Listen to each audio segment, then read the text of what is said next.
Aujourd'hui, nous allons parler du cloud computing, un terme très utilisé, mais souvent mal compris. Le cloud est partout, sur nos téléphones, sur nos ordinateurs, et même dans nos télévisions connectées. Pourtant, peu de personnes savent réellement ce que cela signifie. Dans cette vidéo, nous allons expliquer simplement ce qu'est le cloud computing. Nous verrons aussi ses avantages et comment il est utilisé dans la vie de tous les jours. Le cloud computing, que l'on appelle aussi l'informatique en nuage, consiste à utiliser des ressources informatiques à distance. Ces ressources sont hébergées sur des serveurs puissants.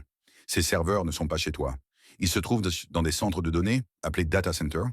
Grâce à Internet, tu peux accéder à ces serveurs quand tu veux et depuis n'importe quel appareil. Avant le cloud, les fichiers étaient stockés directement sur l'ordinateur. Si l'ordinateur tombait en panne, les données pouvaient être perdues. Avec le cloud, les fichiers sont stockés en ligne. Ils ne dépendent plus d'un seul appareil. Tu peux commencer un travail sur ton téléphone, le continuer sur un ordinateur et le terminer sur une tablette. Tout est synchronisé automatiquement. Le fonctionnement du cloud est assez simple. Quand tu envoies une photo sur le cloud, cette photo est transmise via Internet. Elle arrive sur un serveur distant. Ce serveur la stocke. Il la protège et il la rend accessible en ligne. Les serveurs fonctionnent jour et nuit. Ils sont surveillés, sécurisés et sauvegardés régulièrement.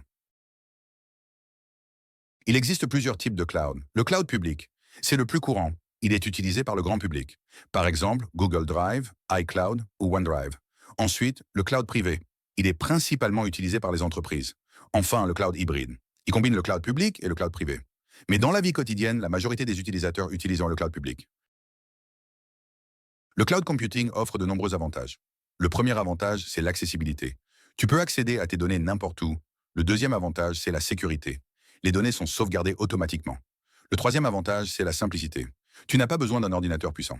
Le cloud permet aussi de partager facilement des fichiers. Et enfin, il permet de réduire les coûts, aussi bien pour les particuliers que pour les entreprises. Dans la vie de tous les jours, le cloud est omniprésent. Quand tu sauvegardes tes photos, elles vont dans le cloud.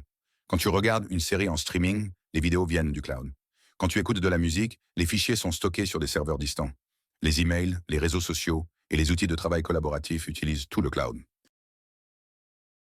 Le cloud computing continue d'évoluer.